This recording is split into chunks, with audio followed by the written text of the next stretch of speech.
You're listening to the Lanterns Radio Network. We are the network dedicated to empowering the individual, illuminating the truth, defending American exceptionalism, and inspiring future generations. Stay connected and get involved at lanterns.buzz for great radio. Get commentary and news of the day. Lanterns.buzz. Hey, it's Ian Ballinger from the Freestater here on the Lanterns Radio Network. Now, most people listen to the show when it goes up every Friday at 7 p.m. Central Time on Spreaker, SoundCloud, YouTube, or even on your iPhone podcast app. But you can also listen to the show over at lanterns.buzz. That's lanterns.buzz, where the show plays on replay every weekday and weekend at 11 a.m. Central Time. Every day throughout the week, you can listen to the replay of the show on the lanterns.buzz radio stream. Aha! 11 a.m. Central Time and 3 a.m. in the morning. Just fantastic times. If you're driving out late, you can listen to the show. And if you're waking up in the morning, driving to work, going to lunch during work, whatever, show's available for you to listen to right there on replay. That's lanterns.buzz. And while you're over there, I encourage you to check out some of the other great shows that the Lanterns Radio Network has to offer. You've got Bells of Liberty, Todd Huff Radio, Battle for Freedom, Patriot Politics, Defenders of American Exceptionalism, The HoloNet, Fires of Liberty, Battlefield Live, The Conservative Syndicate, and many other special programs. You may have heard back during CPAC even, they did a huge live stream, continuous coverage of CPAC. Go to lanterns.buzz for great content. We're here to fix the machine. Lanterns.buzz. The world's gone mad.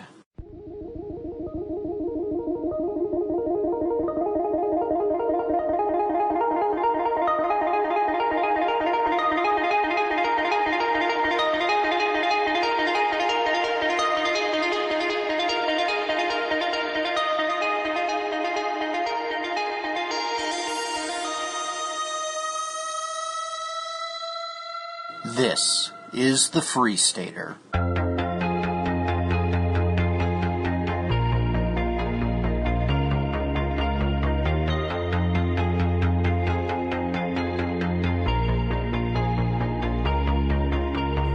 True conservatism, constitutionalism, may be in the minority now when it comes to the dialogue on political affiliation, but that doesn't mean we stop fighting.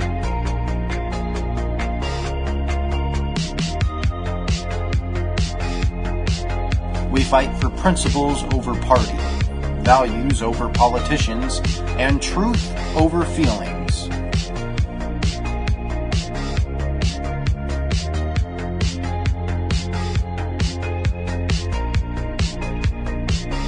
You've entered a state of freedom. This is the Freestater.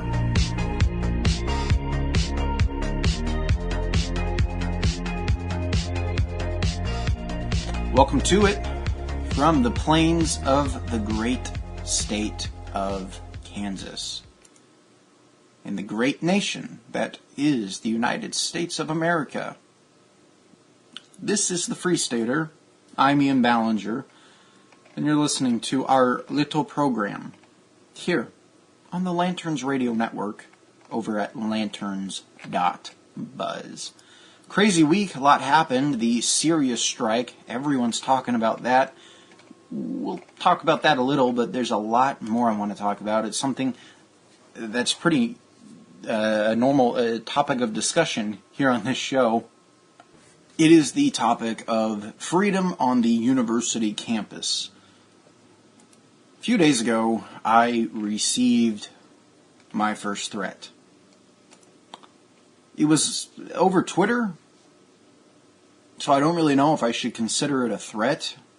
I don't know, it kind of freaked me out a little, especially considering it didn't come from a faceless, anonymous poster. It came from somebody who adheres to Antifa's ideology, and we all know how violent Antifa can be. About a week ago, let me start off by saying I'm a KU student. I'm a University of Kansas student. I'm a sophomore there. So last week I'm on campus, and I don't know, I'd walking around campus, I'd seen a lot of Antifa chalkings and posters that they would hang up on signs and hang up on bulletin boards, and they would write in chalk on the sidewalks and ground, "Bash the fascist." And of course, who's the fascist? It's the people they disagree with. It's conservatives. It's anyone that may, not did, but may have supported Donald Trump. I didn't vote for Donald Trump, as I've been pretty vocal about that on this show. And this threat wasn't even over Donald Trump necessarily. But at the same time, just seeing how unwelcome conservatives are on this campus, I'm like, okay, I mean, if they're allowed to post their own flyers, and if they're allowed to chalk on the sidewalk their messages threatening other people, saying, "Bash the fascist, don't be afraid to punch your local Nazi." And of course they define Nazism as anyone that stands for free speech, or anyone that stands for that stands for small government mindedness. So they do that. I just thought, you know what, I'm going to post my own flyer. So I did. I typed up a bit, put the American flag in one corner and the Kansas flag in another. And I made a flyer, and I hung it up next to a bulletin board at KU. And here's what it said. "The most vital speech to protect is speech you hate." Now you can probably already tell, oh, Ian, you're stupid, Ian, you're stupid. You hung that up at a college, you're bound to get your face bashed in. Maybe so.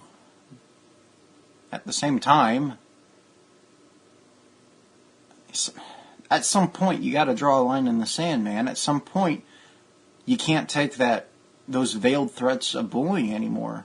You don't think it freaks me out, right? When you're walking down the sidewalk and you see a sidewalk chalking that says "Bash the fascist," and you know that Antifa thinks that anyone that is counter to their movement is a fascist. Oh, do I have to look over my shoulder every time I'm on campus? I continued saying, Nazis are terrible people. And the reason I bring up Nazis in this is because this was back during... I wrote this a long time ago, yeah? Wrote this a long time ago. This was back during the Richard Spencer deal. You know, back when he got punched on the sidewalk. Now, I obviously think Richard Spencer is a terrible person. However, in this flyer I wrote, I said, Nazis are terrible people. But until they start putting their ideology into practice, they have the same rights as you and me. You do not get to hurt somebody because their speech differs from yours, no matter how evil the speech. Further, disagreeing with somebody doesn't make that person a Nazi. Voting for Donald Trump does not by default make you a Nazi. Conservatives are not Nazis. Free speech advocates are not Nazis.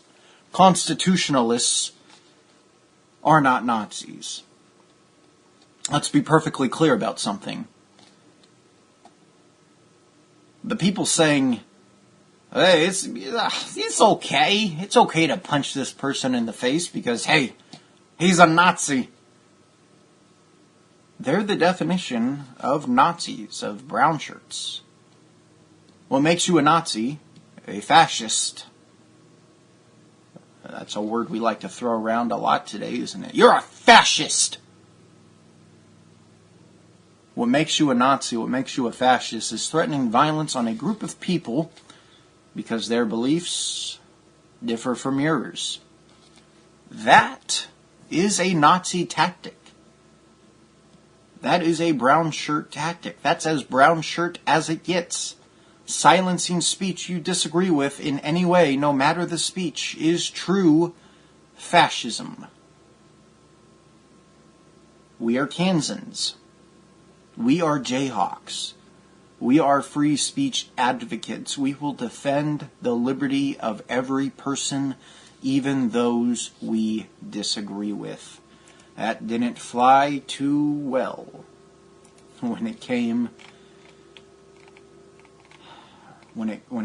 to engaging in dialogue with Antifa on campus. A liberal, a self-described liberal, I'm not even calling him a liberal, a self-described liberal, tore the poster down, took a picture of it, and posted on Twitter, which one of y'all YAF at KU or white liberals on campus posted this BS? Hashtag bash the fash. So I did probably the stupidest thing I could have done. I outed myself.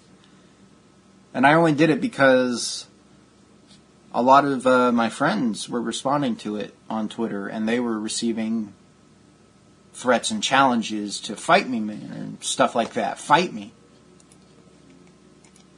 Oh, because, I mean, they're living out exactly what the flyer said they do. They're fascist. They want to hurt and silence anyone that they may disagree with. That's just the way they operate.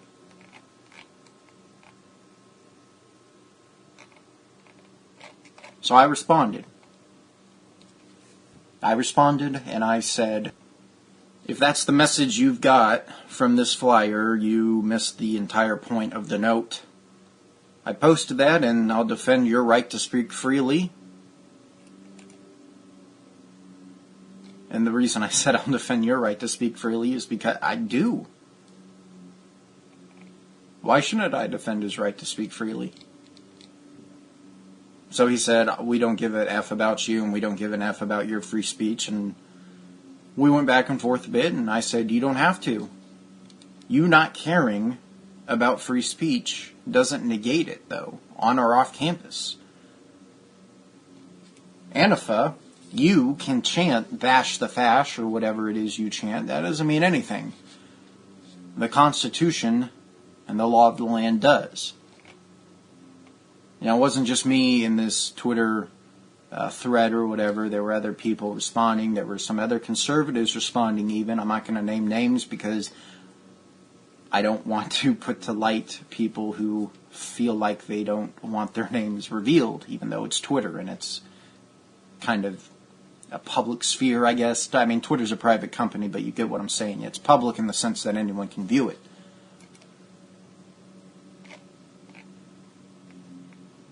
So they said, we got goons. We got goons, and we got you. Keep posting them, and we'll keep removing them. Run up if you feel in some type of way. And then other people started replying to him. Did someone say goons? And hashtagging fists and stuff like that. And here's the thing, man. I wouldn't be worried if it was just a student on KU's campus. Yeah? Wouldn't be worried about that at all. But at the same time, I guess there is some worry in the back of my mind that, because I know that Antifa is a violent group. And this guy even said later on in a tweet, to be honest, I'm not even against violence. I'm not anti-violence. So yeah, in the back of my mind, I'm like, when I'm on campus, do I have to look over my shoulder and make sure that somebody isn't following me? I mean, they got my Twitter profile now, yeah. They know who posted it, and to be honest, that's my own fault. But at the same time, as a student, I should have every right to exist on campus as a free speech advocate and advocate for it on my Twitter. The left does. It's just when the right does it, or the right gets threats. They want to shut the right down. They want to shut the YAF group on campus down because, hey, they're alt-right. They're neo-Nazis. Anyone that knows YIF knows it's the furthest thing from a Nazi group or a white supremacist group. In fact, most are constitutionalists that don't even like the alt-right. So you claim that, you prove you have no idea what you're even talking about. But hey, anyone that the left disagrees with, anyone that progressives disagrees with, anyone that Antifa disagrees with, must be a white supremacist, must be a Richard Spencer white supremacist. So that was one bit. That happened this week in the life of the freestater. That happened in the life of Ian Ballinger. I don't think, man, I'm conflicted. I don't think anything's going to come of it, but at the same time,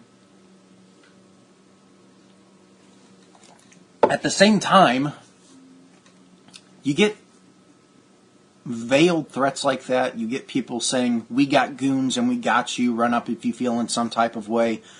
We're not opposed to violence. We're not opposed to violence.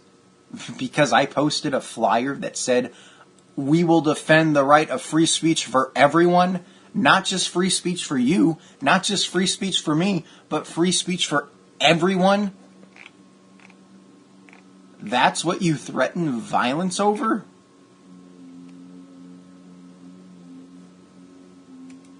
So all that, and the leftists on campus wonder, why do you want to conceal carry?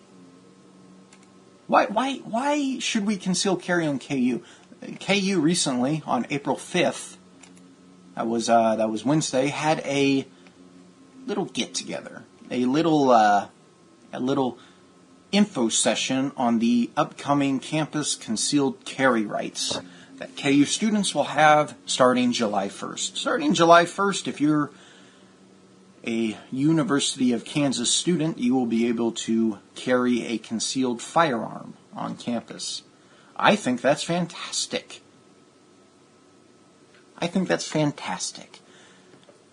I'm in the minority on KU's campus and thinking that's fantastic.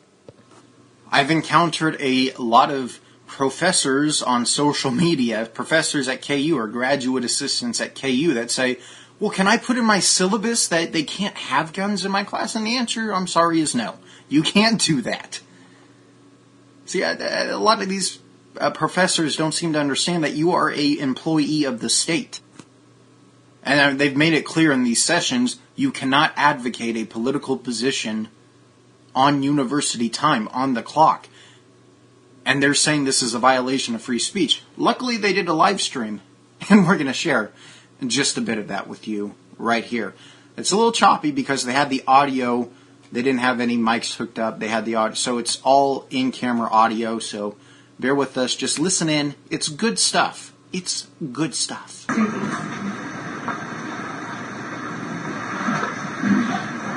As I said at some other places, and I think you've been at a couple of my other presentations. Yeah. This is one of the...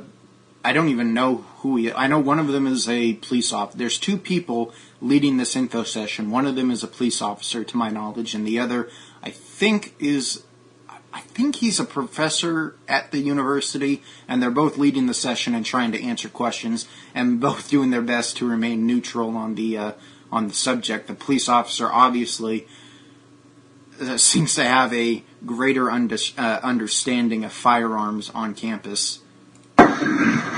Nothing prevents any one of you as individuals, as voters in the state, from voicing your opinion to any of the legislators, or for that matter, voting your conscience. I think the distinction here is that I, as a university professor, can't go sit in my university office when I'm supposed to be teaching or researching on my university computer and send out a bunch of emails to all the legislators saying, don't vote for this or that because. If you didn't hear, because I know the audio is a bit choppy there, but I did play back, so it should be manageable. It should be a little hearable. Basically what he said is that if you're a teacher, if you're a professor, if you're on the clock, you don't, as an employee, have the right to use university time to make a political statement. If you're supposed to be teaching, if you're supposed to be researching, if you're being paid by KU and you're on the clock, what are you doing on social media advocating for a certain political position? You do that on your own time. Students have to do it on their own time. When you're out of class, when you're in class, a lot of professors require that you don't take your phones out. So can students now advocate for a political position while they're in class? Can students now take out their phones and be disruptive or whatever during class? It's madness. It's not that hard of a concept. But now a lot of these professors want to claim that our First Amendment rights are being violated. Well, they're not. You're an employee. Do your job. It's that clearly. They're not saying that in your own time you can't. They're not saying that when you clock out you can't go home and get on your computer and post your ramblings or whatever about a subject that you don't understand, because a lot of these people, you just watch them talk, a lot of these people you can tell have never even been near a gun. I've never even touched a firearm. And maybe some have, but that's still, that's anecdotal. I keep starting and then stop it. The majority of firearm owners are responsible people, and if you looked in the comment sections, or the comment section of this live stream as it was going on, and I was commenting in it as it was going on, there's a paranoia surrounding firearms, surrounding guns, scary guns. And it's being taught in universities a lot too. Yes, there are people who have fired guns before that are anti-gun. I get that. What I'm saying is that they're most certainly not the majority as perceived in this comment section, as perceived throughout the political discussion, the national. I'm not even just talking about this university discussion that we're having here. I'm talking about nationally. You can tell that a lot of the people that are anti-gun have no idea what they're even talking about. Steven Crowder did a great video. He did a great video with his co-host, Not Gay Jared. You can follow him on Twitter at Not Gay Jared, where they were playing anti-gun people on the street, had a set of guns laid out on the table, some looking like that, the black tactical guns. Oh, no!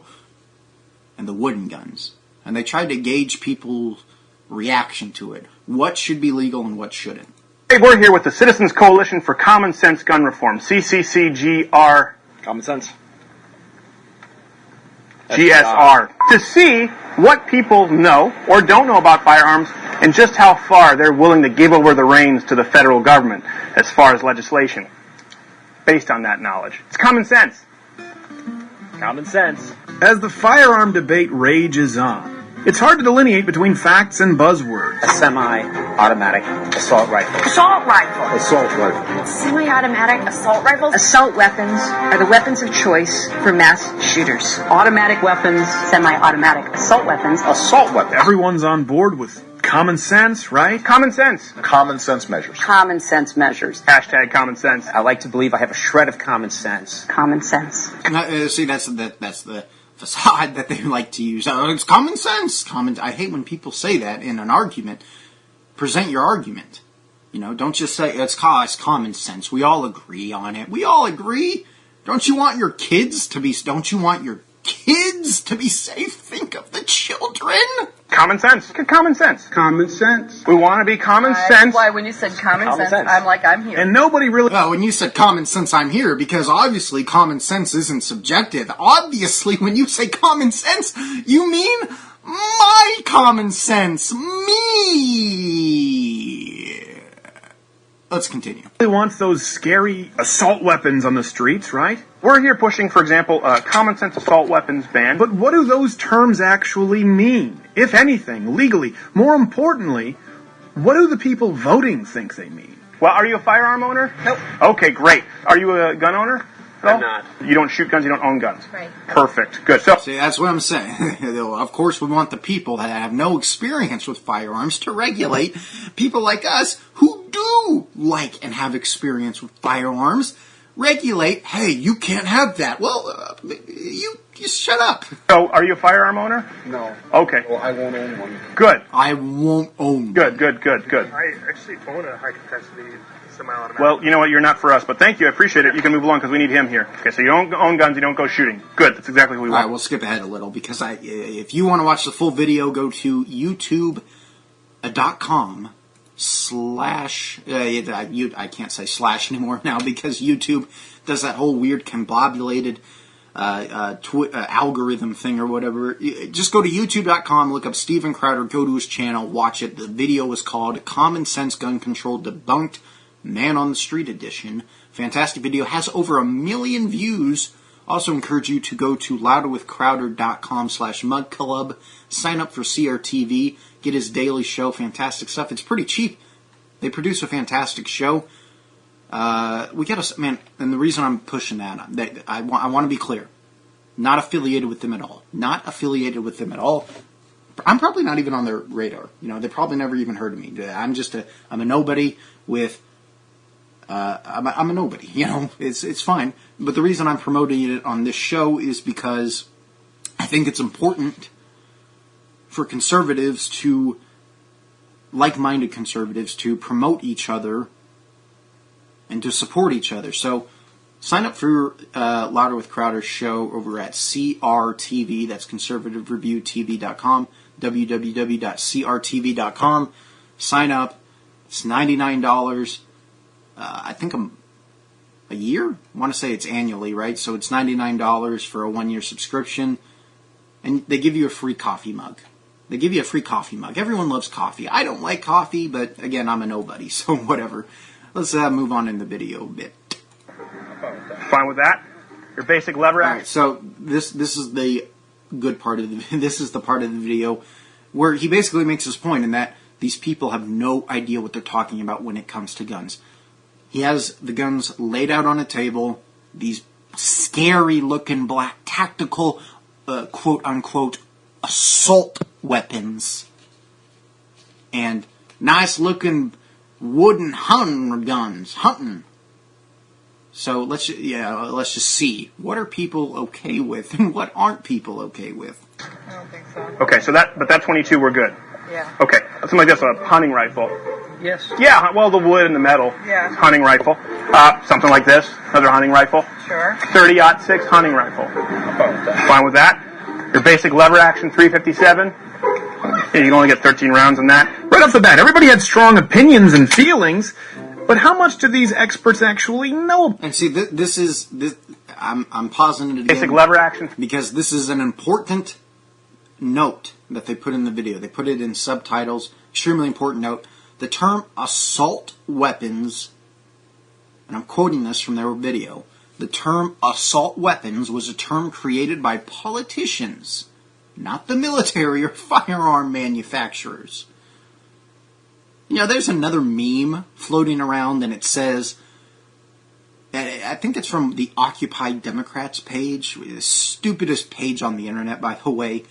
I'm not going to say that because then somebody's going to come along and be like, well, this is the stupidest page. And it's the internet. They hate. You'll get criticized for saying the sky is blue, and they'll say, no, it's a shade of violet. Well, you know, I'm not colorblind, but I'm oppressing the colorblind. Whatever. Anyway, what was I talking about? Let's continue. No, okay, yeah, now I remember. This meme or whatever where they posted it and it said, if you want to buy and own an AR-15, you should have to have military experience with one first.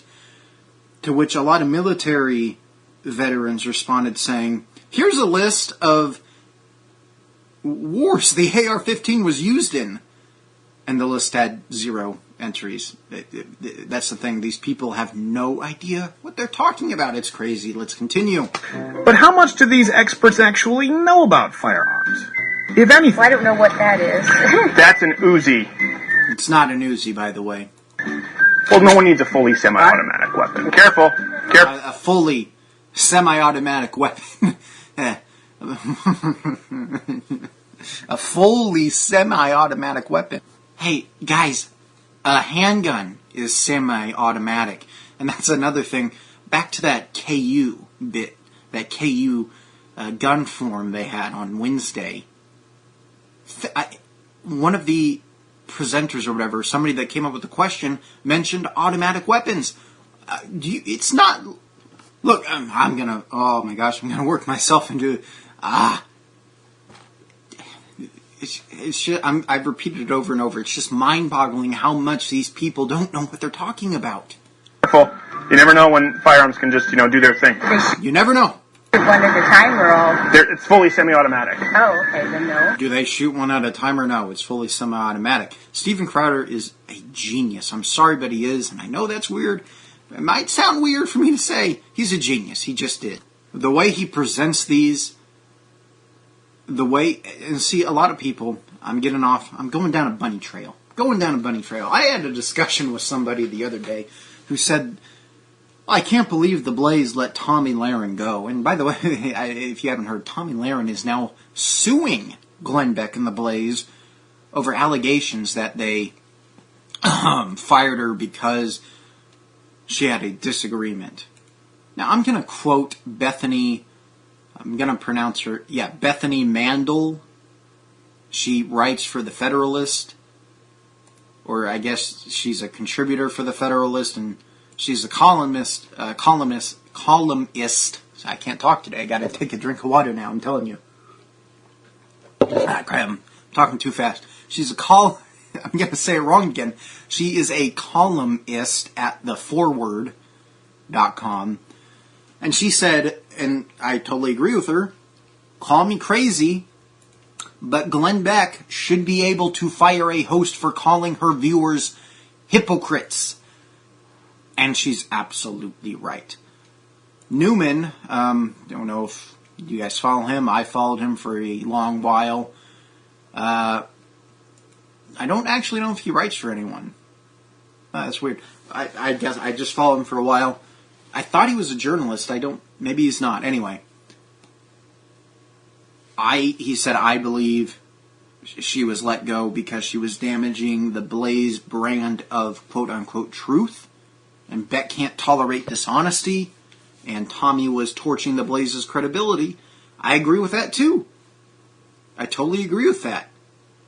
And I think Bethany said it best when she said, call me crazy, but Glenn Beck should be able to fire a host for calling her viewers hypocrites. Anyway, the point of me bringing Tommy Lahren up is that a lot of people have told me, Ian, we need Tommy Lahren. I say, why? And they say, well, she's the only conservative connecting with millennials. Okay, well, first of all, that's not true. Steven Crowder is extremely effective, and the reason is because he incorporates comedy, but it's not this BS type of comedy where it's the comedy over the truth. It is the truth, and the truth, it's funny, and you can play off of that. The truth is that there's a lot of stupid people in the world, and they're voting for whether or not you have a right to own a gun. That's funny, and it's effective, and he relates to millennials well. Ben Shapiro relates to millennials well. Tommy Lahren, she relates to millennials well, but hey, guess what? I'm sorry, I have a really hard time calling her a conservative, because one of the main principles of being a conservative, one of the main principles of being a constitutionalist is the right to life. If you're not for the right to life, if you are pro-choice, if you are pro-abortion, I'm sorry, I have a hard time calling you a conservative. Now, we may share some principles, and some of your principles may fall in to conservatism, or you may, I should word that better, you may share some principles that conservatives have, but, I mean, it's hard, man. It's hard. It's hard. I'm trying not to be so black and white. But the thing is that when it comes to principles, if you want to be consistent, if you want to live by principles, you can't compromise. And those principles have to be eternal principles found in nature or found in faith.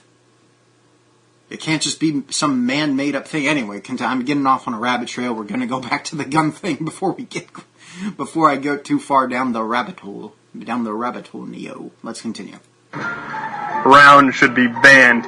The wood and the metal confuses people. So maybe something like that. Yeah. Okay, so right now they're talking. I'm going to go back a bit just so we can get into context on what he's talking about here. I think the deer's done. Blah, blah. When you get into the... They're showing different types of ammunition, different types of rounds to the voters on the streets. It's funny, but it's depressing at the same time. The chopper, funny, that one was perfectly fine with the gun that fires the 30-06, but thought that the 30-06 round should be banned. The wood and the metal confuses people. So maybe something like that. Yeah. You know, something like this, like a much smaller hunting round, right? Would be reasonable. And so you've got like a 22. Mm-hmm. Deer's just as no, not sir. See, if you're going to be against something, you got to watch more than Comedy Central. You got to do your own research. You've got to understand fire. Go. And it's it's like a watermelon blowing up. You come back to me when you find your soul, sir. It blows up their whole body. Though you could see right through them. Yeah. You could see the car right behind them with a hollow point. Okay, this next one's a magic trick. Okay, because everybody was against this gun, and okay with this gun. But, ta-da, same round. They all, yes. The same round, yes. They're against the black, scary, tactical-looking gun. The black, scary, tactical-looking gun. I'm okay with the wooden one. I mean, that's for hunting. No. Storage. Firearm storage. That's where a lot of accidents happen. We just don't want people with easily accessible, like, loaded firearms. You know, just at a moment's notice. Sure. Firearm has to be unloaded, trigger guard, in a micro safe and a macro safe with the bullets somewhere else. Common sense. Basically, so it's not usable for home defense or anything other than hunting or target shooting. Does that seem common sense? Yeah, that seems common sense. You know, that way a kid just doesn't get it, and just, you don't know what he's going to do. Okay, common sense is about to become my least favorite term. I might try and take a nap with it, so safe in a safe, and then bullets somewhere else. Does that seem like something we can be on board with? Yeah, I think so, for the sake of these. I mean, see, that's another thing, is that it's almost unusable, because I think with this KU thing right now, and they might be trying to change that on the state level, but even with, you have a right to carry a firearm at KU. I think they said it has to be an unloaded gun, though, which is still stupid. Back to the KU thing. Again, go to youtube.com, search Steven Crowder, check out his gun control, his gun, his common sense gun control debunked little episode. It's fantastic, and go to louderwithcrowder.com/mugclub. Sign up, watch it. Fantastic show. As a private citizen, say I'm an administrator at the University of Kansas, and I speak as a private citizen. I don't want this to go into effect, and that would not be breaking any laws. And if every single administrator personally did that, there would be no impact on anyone, because everybody would be speaking out at once. I think. Okay, so that's an administrator claiming that if every administrator would just speak out against guns on campus, we wouldn't have guns on campus, because they would realize, hey, every single administrator speaking out against guns on campus. Well, you have to realize, ma'am, that I'm almost 99% sure that not every single administrator on campus and not every single student on campus shares your viewpoints. It's not me. You understand? Not everyone at KU is against guns on campus, and just because you are doesn't mean that you get to decide for everyone else. We do not live in a democracy. And it's a good thing that we don't live in a democracy, because if we did, the rights of the minorities would be quashed by people who have no idea what they're talking about. I think that the administration is being cowardly on this, and I think that you need... I think the administration is being cowardly on this. This is so hard to listen to. Answer to it. And so I'm here to ask. Well, you're absolutely right. We still have the First Amendment. And yes, tonight at home, I could go do that on my computer at my home. Okay, and I just realized what time it was. We're going to take a quick break. Here, you're listening to the Freestater on the Lanterns Radio Network. You're listening to the Lanterns Radio Network. We are the network dedicated to empowering the individual, illuminating the truth, defending American exceptionalism, and inspiring future generations. Stay connected and get involved at lanterns.buzz for great radio. Get commentary and news of the day. Lanterns.buzz.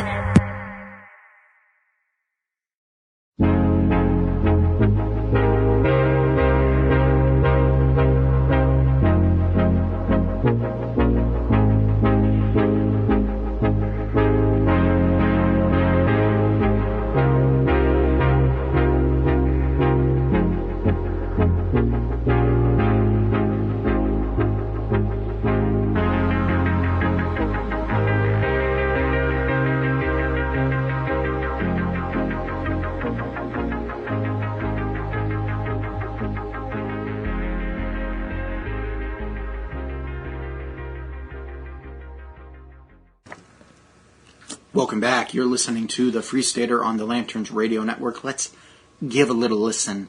Let's continue with this KU gun debate. It wasn't even a debate, but people didn't really seem to have many questions. They had more statements to make. On my internet. They know my position. Let's just put it that way. But again, there are consequences to where my work may take me and your work may take me. Right. The consequences of this law going into effect is that someone is going to die, or someone is going to be seriously injured, and there will be psychological trauma as a result of this. Okay, and see, that's the thing. There's paranoia, man. If you didn't hear what he said, I know the video's choppy. Wanted to play it anyway because I think it's important to highlight the paranoia over guns. She said, the consequences of this bill going into effect, the consequences of allowing students to have the right, a right that we already have under the United States Constitution, I might add, to carry a firearm concealed on campus, is that it's going to mess with people's minds. I'm paraphrasing as to what she said. She said it's going to create psychological trauma, it's going to kill people, and it's going to get someone hurt. Someone's going to die. Paranoia. You have no proof that allowing guns on campus would cause this. Firearm owners are some of the most responsible people you will ever meet because they have to be. Firearm owners know the consequences of being irresponsible with a firearm. So don't give me this whole... And then you're going to say it's going to create psychological trauma? I'm sorry, but we don't... Psychological trauma is not a factor in legislation. How you feel about something is not a factor in legislation. Sorry, not sorry. My rights matter more than somebody else's feelings about my rights. That's just the way it is. I'm sorry to get heated about it, but man, I am so tired of being demonized on a college campus. A college campus, I might add, that I've wanted to be a student at since I was like 5 years old. And they think that responsible gun owners are going to... I have to stress again. Gun owners are some of the most responsible people you will ever meet because they have to be. I don't mean to get heated. But when you're accusing responsible gun owners of being irresponsible, yeah, it gets under my skin a bit because your claims are baseless. And when you say that my rights will create psychological trauma for somebody else, I'm sorry, they're just going to have to deal with it. Maybe we could work through it by helping you overcome your fear. Maybe read up on guns. understand them more. And if you're not interested in doing that, fine. I'm not saying we should force people to. You shouldn't be forced to own a gun, just like I shouldn't be forced to not own a gun. It's not that hard of a concept. If you don't want to own a gun, don't own a gun. You're going to be a lot safer owning a gun. In fact, we're probably not going to get to the Syria discussion today, and I mean, that's fine. There was a paper had to write about rape on the college campus and how rape culture exists on the college campus. I don't believe the rape culture exists on college campus because the statistics don't support that our rape culture supports a college campus. And number two, can you name anyone that you know that supports rape? For there to be a rape culture, there has to be overwhelming support for rape. No one supports rape. So in this paper, and this ties into the gun control issue, this ties into guns on campus issue, so I'm not getting off on a rabbit trail this time, I promise you. Here's what I wrote. You've got me treading into very sensitive waters talking about rape culture on campus, especially when the general consensus is that we live in a rape culture. Before I continue, I don't know what my grade is going to be on this, mainly because I don't know how the professor will react to it. I hope, and I place confidence in that she'll look at it as critical thinking and not just taking her word, the general society's stance that there is a rape culture. I'm hoping that she'll look at it as critical thinking. We'll see. So anyway, I'd like to preface this, I'm continuing, I'd like to preface this by saying that rape is an abomination to humankind, and that any rapist caught and convicted in a court of law should face the highest penalty possible. I think most people would agree in saying that a rapist should receive the death penalty. I doubt very few sane folks in society would disagree. If not the death penalty, the highest penalty possible. Rape is evil. So if that's our standard, highest penalty or death, the accused had better damn well actually be guilty. We've seen many instances where sexual assault is lied about. Last month, this happened. Football players were falsely accused of rape. This is from CT Post, Bridgeport. It was another harrowing case of an alleged rape occurring at an off-campus drinking party of underage college students. In this instance, a teen claimed she was repeatedly raped by two Sacred Heart University football players in a tiny basement bathroom while the party raged on.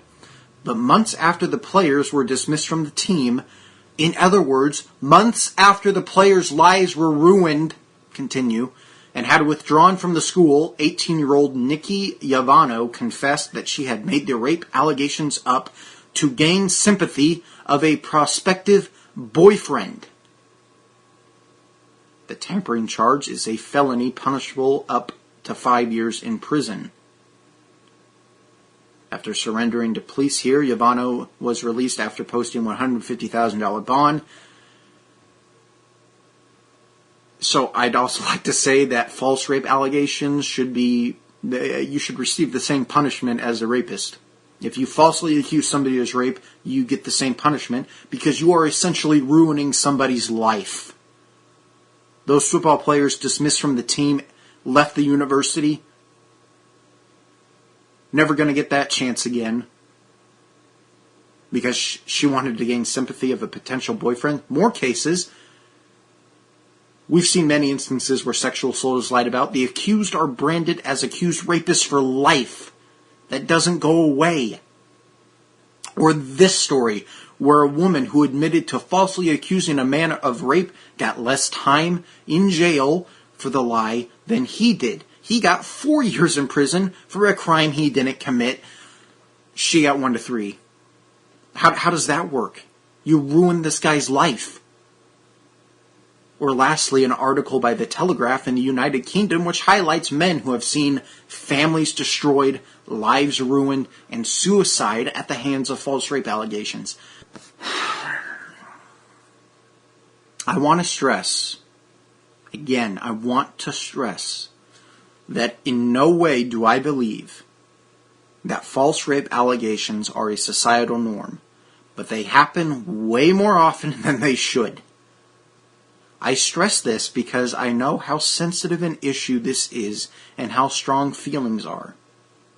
I also stress that I see no evidence that sexual violence or rape is a societal norm, i.e. rape culture, even on the university campus. We commonly hear the statistic that 1 in 5 women are sexually assaulted throughout colleges across America. This statistic came from a study conducted by only two universities. The survey was anonymously conducted. Again, the survey was anonymously conducted. None of the claims were ever verified, and what constituted as sexual assault wasn't ever clearly defined by the authors of the survey. The survey's conductors, despite these issues, ended up determining that 1,000 of the 5,000 women who participated in the anonymous, unverified survey were victims of either non-consensual or unwanted touching. The United States Bureau of Justice Statistics, a government organization that published much more reliable data on the issue, indicated that the statistic of women sexually assaulted in college was not 1 in 5, as is typically thrown around, but actually 1 in 52.6 over a 4-year college period. That's still way too many, as even 1 rape would be too many. But that is a far cry from the 1 in 5 statistic we've seen thrown around. As to how we prevent future rapes, and this is where the gun issue comes back into play, I think self-defense is the right of every citizen. I think it's of vital importance on college campuses, and I think women have as much right to defend themselves as any other student at the University of Kansas or any other citizen in this country. Arming men and women and allowing people who want to carry a concealed firearm to do so would greatly reduce the risk of sexual assault on campus, especially if it's concealed, because then you're going to have the predators looking, is she a target or is she caring? Is she a target or is she caring? But no, people are scared of guns. Gun education. Not feminist dance theory, gun education. Actual gun education, not these lies, but from people who actually understand, own, and use firearms. There's a class that would be so good at college. We don't need more feminist dance theory or like feminist gender studies or whatever, or the gender studies degrees that only get you a job teaching gender studies. But hey, what do I know? I'm just a bigot.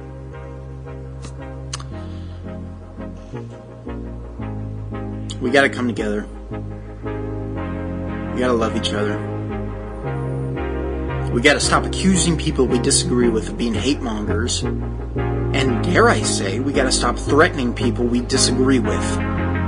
Thanks for listening. This is the Freestater. I'm Ian Ballinger, here on the Lanterns Radio Network.